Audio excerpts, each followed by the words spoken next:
Good morning, mga Ang kalbo. Pangulo, hands-on. Hindi puro travel ang remote, work from abroad. Diba? Yan yung sinabi natin ni attorney ng spokesperson niya. Ano to? Remote? Working remotely? Oh. Virtual? Sabi pa, di ba? Virtual? Pwede namang virtual? Hala? Ano? Lagi na lang bakasyon, tapos virtual, bawal. Oh. Sa yun nangyagaling yan, hindi yan naratibo. Galing yan nang yan dahil totoong nangyayari. Kasi ang naratibo pwede fictional, hindi. Sa kanya nangyari ito eh. Service providers sa news. Whether it be fake news, bloggers, yun sila. Sa nag-start yung kidnapping, di ba sila? O, na-amplify yan sa lahat ng vloggers niya. O, kawawa, skin and bone ng tatay niya, lahat nag-amplify. O, Attorney Claire Castro, mag-ingat po kayo sa paglabas. Patay doon ang mga Duterte. Enoveva, Sarmiento. Hindi po, alam ko naman mababait sila. Politika lang naman itong ginagawa nila eh. Mabait ang mga Duterte. Diba? Sabi nga ni Senator Robin, mukhang hindi naman yata nangyari ang patayan. So, I believe in Senator Robin talaga. Senator Robin. Mababait na nga yan. totoong news or trolling, pare-pareho yung narrative nila. Oo. Kasi yun yung nangyayari. Diba? Sabi nga natin, yung ginagawa nyo at yung mga troll nyo na mga fake news, huwag nyo ipahid sa iba. Tingin ni Sarah, tingnan mo, nakayan nga natin. Parang tingin, no? Mga ka-clear.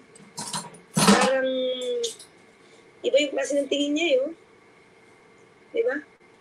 Tingin na parang may galit. Diba? Attorney, ano ang take mo dito sa napapabalitang whistleblower ng Lanao del Sur na si Kyle Antatico na pinatay? Baka ang iba ay matatakot ng magsiwalat ng Wait. Ito ba panahon ni dating Pangulo Duterte? Hindi na, ibig sabihin ito, yung kaalaman niya ba? Ha?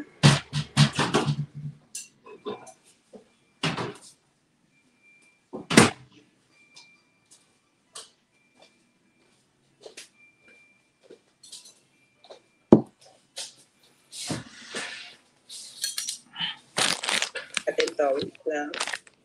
Kapi tayo. The NIA whistleblower.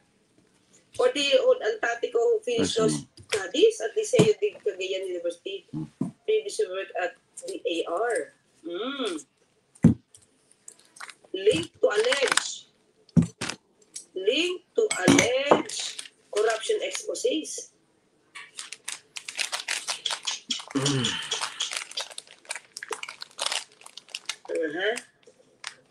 Hirap yan.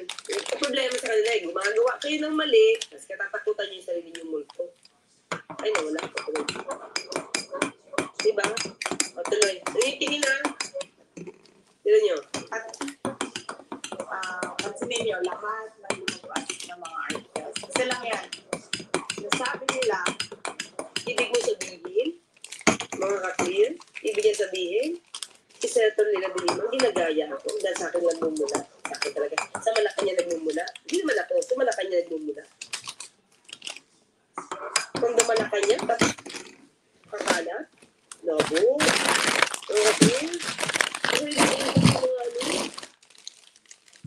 sariling utak ang mga congresswoman. Diba? Ito gusto niya mangyari kasi yun yung gawain nila. Diba? Ulit-ulit yung paninira niya sa Pangulo. Kaya lang, puro, diba? Tanda natin. Kasi niraan niya yung bigas, yung 20 pesos na bigas, sabi niya panghayo, pangbaboy. Lahat ng troll niya. Diba? Gumawa pa nga ng fake na video. Diba? Bago pa nag-roll out, sinabi ng ang pangit yung 20 pesos na bigas. Kaya diba, nasama natin sa briefing na fake ito kasi di pa nag-roll out yung 20 pesos na bigas. Inunahan agad. Excited. Baka gawa ng fake news. Bakit? Sa kanya nang galing eh. Sabi niya, pambaboy daw yung 20 peso bigas. O, tatandaan niyo mga clear? Yung sinabi niya, fake. Sinabi niya, si Blatter. Yung tungkol kay FL. Sa Amerika, remember that? Tanto ko? Pagkasabi niya, di ba lahat yan? Pati isang journalist, siya pang naglabas sa dyaryo, or rather sa Facebook account niya, ng fake na police blatter. O saan galing yun? Sa kanya din. O, tapos nalaman natin, fake. Yung kwento niya, fake. O, Fake. kaya dali, yung isang Fake. nagmamagaling na journalist. Ano ba nga alam niya, ano? Cocoa butter.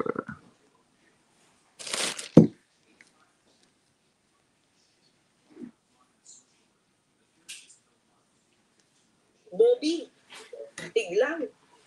Hinamon pa ako. What can you say about this? Sabi. O paano yan? O fake ka. Kasi, in-amplify nung nasa taas ni Titi Sara. Akala niya lahat yung sabi ni Titi Sara tama. O pinatong sa iyo yung ano, hinain sa iyo yung fake na police blatter. O di sunog, si Bobby Tiglang, di ba nakakahiya yun? Journalist ka pa man din. Hindi ko alam kung masaya pa sa'yo, naging masaya sa'yo yung dyaryo na pinagtatrabahuan mo. Kasi masyado kang personal. Hindi ka neutral. Di ba sana journalist dapat neutral? Alata eh. Morning, baby girl. Alata. Number 1, pro-China. Let's eat, Papay. Papakita ako mga kapila. Ako lang ha. Ano pa sasabihin dito? Can you toast it? Tos. Wala nang tos. Saan na ba yun? Ito. Paano hindi ka sabihin pro-China? Hindi ka nga nagsalita tungkol sa Angel, presyo ng... yung si Robin naman nang ganyan. Please mo rin si Robin. Hawak mo yung ulo niya. Wawa naman, oh. Foreign policy. Bakit tinatouch niya si Boba, si Robin, hindi niya tinatouch. To a foreign power. Ikaw din, Ali, hindi mo pa yan hahaplos si Robin. Yan na lang ang example natin kasi yan naman ang It's always Boba. reality natin. Boba, spoiled. We already won in the arbitrary war. Ano si Abby? We already have an award from that case. Abby, Lord. When using the UN. Convention Cool, right? on Disease. Nanalo na tayo dyan. Ilang days pa? Ang buong mundo. Kasi natin, arbitral award. Bilis. And therefore, the only thing that you need to do is force the recognition and the implementation of Hindi nga 11%. Nag-practice ka na? Practice ka rin na kaya? Hindi ka nga ba nag-draw? Oo. Papel lang. of the award through diplomatic Pagtapos ka na, Hindi yung i-share ko yung aking mga special technique. Hihilingan mo ang isang foreign power, papapasukin mo ang mga missile. Yan. We're talking about missile Missile mga kanila. Ayaw niya doon. Bakit daw meron? Anong ginagawa ng missile sa atin? Ang foreign power sa bansa mo, na alam mo, kinahihinisan. Di ba? Oo, kalaban niya. Wala pang lugar kung saan kayo mag-intern? Kung saan kayo mag-intern? Wala pa. Namang kinalaman, Take the exam muna bago intern o intern muna? Bakit? Meron naman sariling pag-iisip ang Pilipinas. Ang bansa. Na pwede mag-ano ng Good luck.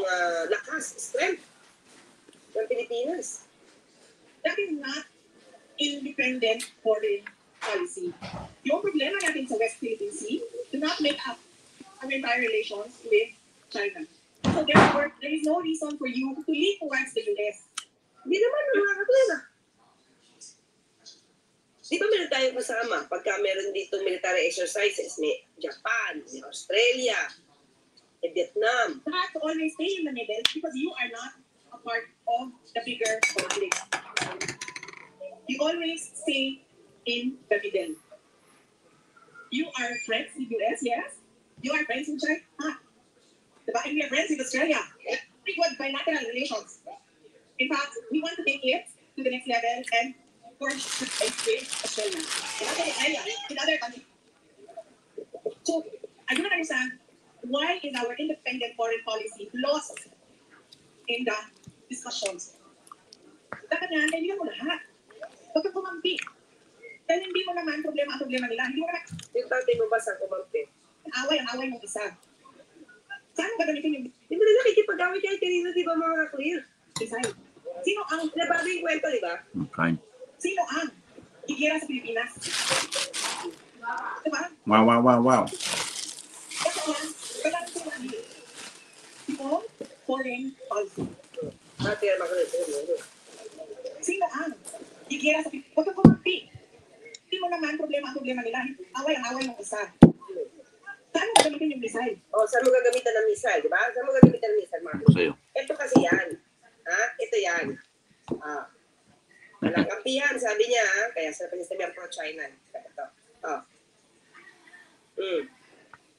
China on Thursday again urged Philippines to pull out the Typhoon missile launchers of the US after they were reportedly moved to another location. Ito ang gusto ng China, tanggalin. At yun ang ine-echo. Yun ang ine-echo. PBP Sara. So, paano hindi ka masasabihan, pro-China ka? Di ba? Number 2, grants. Number 3, Lucarel. Ay, mga kapatid, hindi naman, because of her actions yun. Di ba?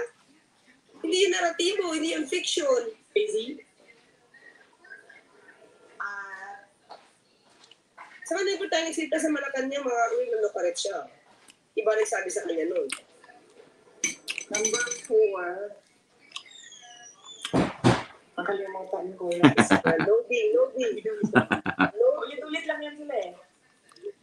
Loading. At confidential fund. Ay! Given na yun. Given na yun. Nandun talaga yun. Kung sinagot mo na yun, hindi na yun useless time. Yan. Ay, nakalimutan niya itong di ba? World tour. Ito. Yan, tanim namin to. Bra, Tanim ko yan. Persimmon. Lupalapa, at confidential funds. 4 lang yan. 5, kasama yung world tour.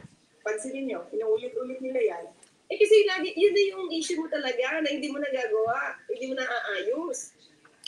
Hoping siguro na one of those will stick sa image or sa reputation para makasira.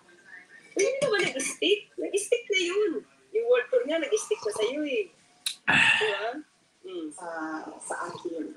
So, nakakita Sabi ka na mo. magsasabi ng ganyan si Leila de Lima. Yung word na black, ginagamit nila lagi yan. Kasi you're doing it. There's a manifestation. Ganun yung lumalabas. And more than that, hindi naman kasi parents ang House of Representatives for them to say kailangan disiplinahin. Talaga namang linumpir talaga sa parent. Alam naman natin yung may power of the purse. Diba? Linumpir lang yun. Diba na dapat disiplinahin ka kasi hindi ka sumusunod sa batas. Sa rules. Hindi siya lang anak na Sa president. Dahil, sa totoo lang, ang tawag natin sa kanila mga bukaya, di ba? no, diba? Ang layo. At mga alam naman natin, required ka pumunta. O kahit sino sa iyo. Eh wala, hindi ka nagpapunta eh. Kahit sino eh. Talagang in a way, ang dating is disrespectful ka sa house. Yung general perception. Nakalimutan niya na yung ayaw niya pumunta, di ba? Kinalimutan niya na yun. Tinawag na siya Bratinela at hindi niya inusog yung kwento kung bakit tinatawag na Bratinela. Di ba? Bigla siya pumunta sa buhaya. O di tatay mo buhaya. Bakit? Eh naging congressman siya eh. Si Pulong. Yung pamangkin mo, lahat sila buhaya. Oh. House of Representatives. So wala silang moral ascendancy over the office of the Vice President. Walang moral ascendancy sa ibang bagay. But we're not talking about the budget. Meron silang power. Nakalimutan mo yun. Di pwede maging presidente ito. Nagmumukha tayong eng-eng sa buong mundo, Monkey King. Diba? Hearing yun sa budget.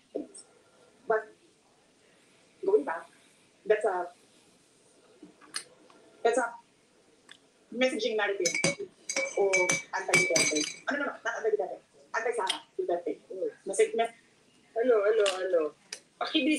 feeling Aliona. mabagal internet pag ganyan nagsisave. Ali, ano ito? Ulo ko. What is this? Wala pang sense lagi sagot. Kala ko talaga magaling to. Justin, No. actually, Yan ba to? binasa ko na Ayun o. It's around like grapes. Big one. 1.55. Mabagal lang po talaga siya. Sa gym narrative nila, nasa message board yan nila. Sa mga anti-Sara Duterte. Yan, paulit-ulit na sila. Pro China, Luka-Luka, confidential funds, at BRAT. Ang problema kasi sa messaging nila, hindi ko na lang sabihin kasi baka natutuso sa akin yan. Oh! Hindi namin kakayahin. Yung ginagawa ng mga troll mo, hindi namin kakayahin. Promise. Kasi ayaw namin ng fake news.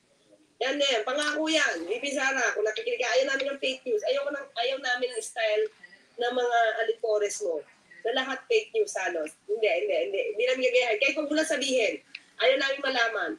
Wala sa hulog yan si Sarah, wala nang tamang pag-iisip, nonsense, lahat yung sinatuloy sasabi. Di nito alam kung ano ba yung sabi. Grabe, kahit barangay chairman, di ito karapat-dapat. Naging vice na kasi tatay niya mayor eh. Yung tsura, oh. Ang problema kasi sa messaging nila, sa akin lang. Ano nga, pag sinabi ko, nakikilala na makaisip sila ng bago. Di namin gagawin. Mahilig silang magbaliktad ng narrative. Yes, yung ginagawa nila Rick Rogue, ang ginagawa nila, tama ba? Kung ano ginagawa nila, na perfecto na nila, napahit sa iba. Kayo eh. Samantalang sila yung nauunang gumawa ng kwento, at lahat yan, yung troll, gagayahin. Yeah? Lahat gagayahin. Kaya sabi ko sa'yo, pati si Bobby Tiglaw eh, nadali nito eh, ng fake news eh. Oh. O na. Hindi na namin gagayahin. Mahirap mga fake news. So, yan kasi yung style ng mga DDS, fake news. So, hindi na. Di baling wag mo nang sabihin. Ano ta si BP para pagod at namumutla. Di. Ayan. Ay, nako. Maraming salamat sa almost 4,500. Ha? Oh, nainip ba? Nainip yung moderator. Oh, last question na daw to. Pero hindi, mo siya eh. Ha? Teka, rin natin. Ito ba yun? Ayaw mo? Ang speaker mo, former speaker mo, the security for the Tayo dito. Okay. So, maraming salamat, Glenn Ben. Thank you, Sticker and Annabeth. May lumabas na nga ako na survey sa Net25 mas mataas si BP. Rabi boy. Alam na. Ayaw mo? But anyway, ang Pangulo dyan, he Ayaw doesn't mo? care about the numbers. Siya po, trabaho ng trabaho. Especially, what naman yung papansinin ito, lalo na kung bias naman yung survey. Diba? Mahirap pansinin yung bias ng survey. Kasi para ipakita na lahat ng ginagawa ng Pangulo, hindi nakikita ng tao, I doubt. Tignan niyo po yung survey ng SWS, Octan Research. Ha? Yung basta hindi bias, yung tama lang. Ha? Kawawa naman, nakikinig sa kanya, walang learning kasi walang sense sa mga sasabi, Evangeline de Miguel. Okay, mga ka-clear, thank you very much sa aking mga MIBs, ha? Senator Robin talaga. Senator Robin. Kasi, meron na-discover itong si Nico Valdivino. Ha? Journalista mga clear. Basahin niyo po yung sa China. Pinakita ko na sa inyo before to. Sa China Link Network.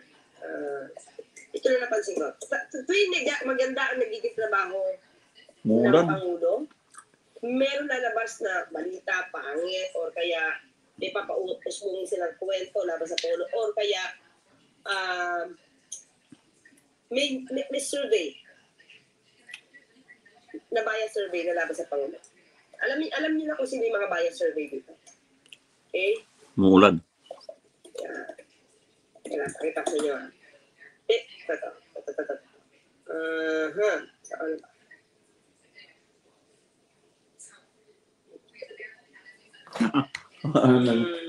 Muulan. Yan po. Ito. Ito sa inyo. Kasi ninyo lang. Ako napapansin ko na lately.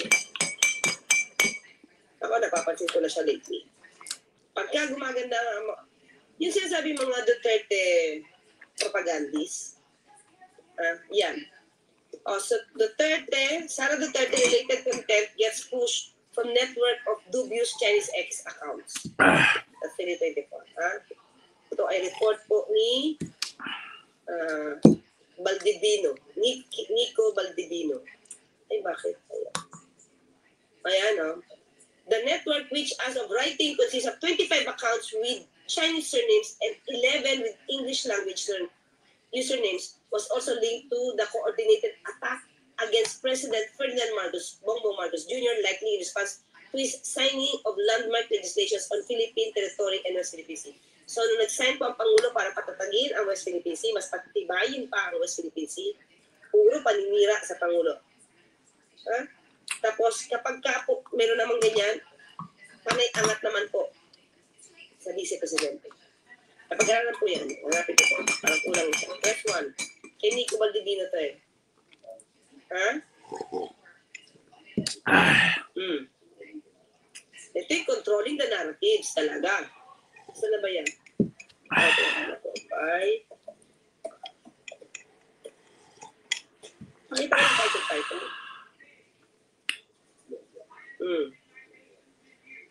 Yata, tingnan dito. Okay, ayan o. Diba? Wait po, bakit hindi ko na makita siya? Ito, kahit title na lang siguro. Hanapin nyo na lang mga kritik. Pinakita ko na sa YouTube before. Yan o. What we know so far, Chinese link network amplifies anti-PH sentiment while pushing content related to Sara Duterte. Hanapin niyo po yan. Kay Nico Valdivino po yan. Press 1 po siya. Member po siya ng Press 1. Makikita niyo po yung Press 1 na may YouTube dyan. Vlog. What we know so far, Chinese link network amplifies anti-PH sentiment while pushing content related to Sara Duterte.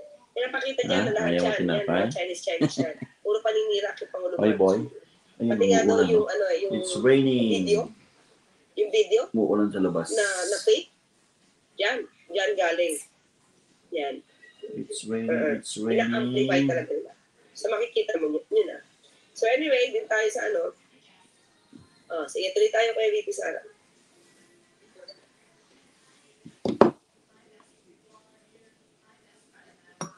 Kung napapansin nyo, paulit-ulit lang yan na sinasabi nila.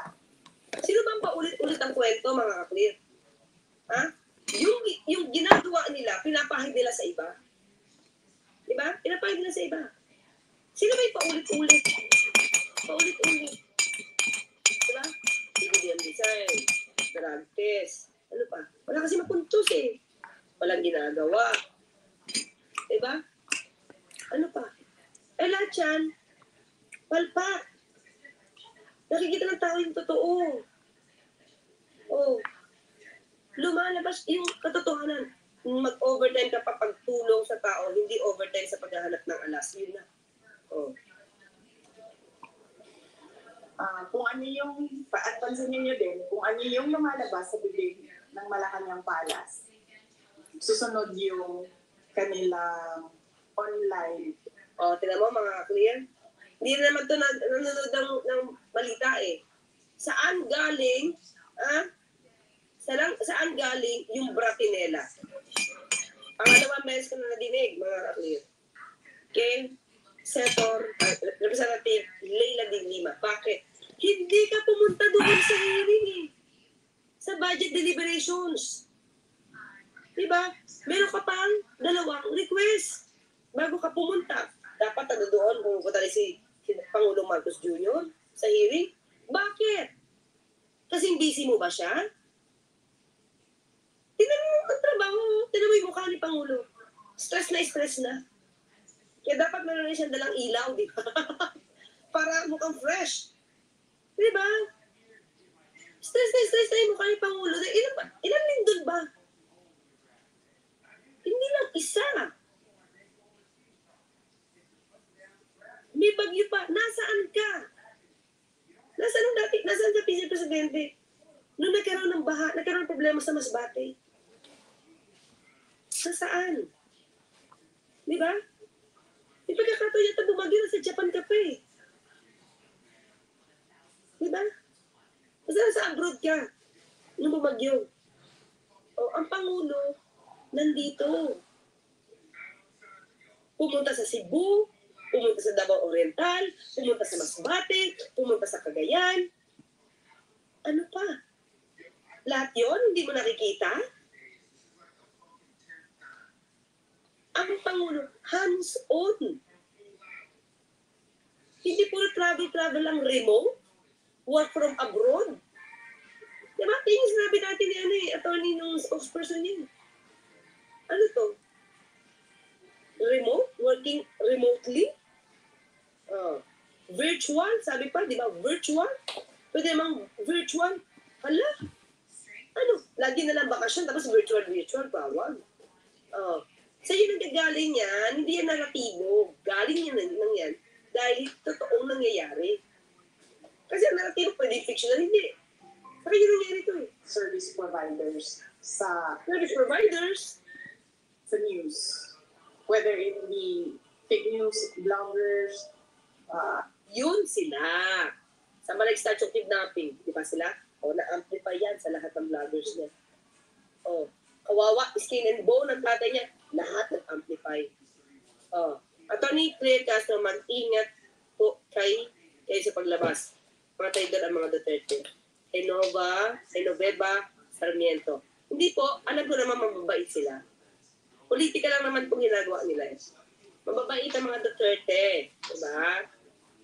Sabi nga ni Senator Robin, mukhang hindi naman yata nangyari yung pataya. So, I believe in Senator Robin talaga. Senator Robin.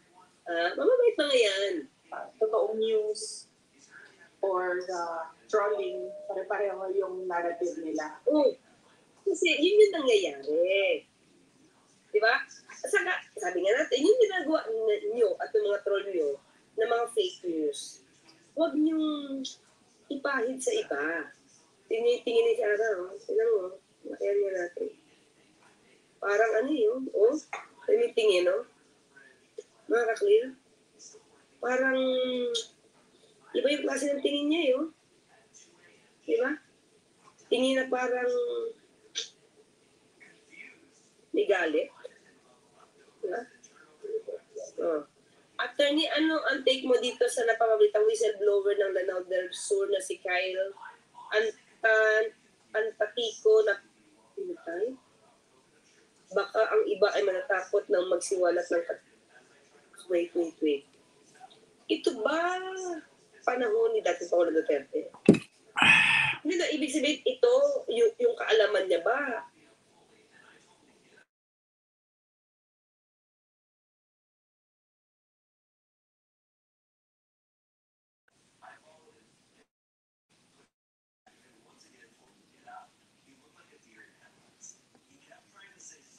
Buyo niya. Kakakuha niya ng mga wishes niya. Ang presidente ang nalalagay minsan sa alangan. Tulad yan. Diba? Ang sabi niya nung eleksyon, sa translating niya mga kapit. Sabi niya sa eleksyon, dalawa Okay. yung kanyang, Time to work. dalawa yung hiling.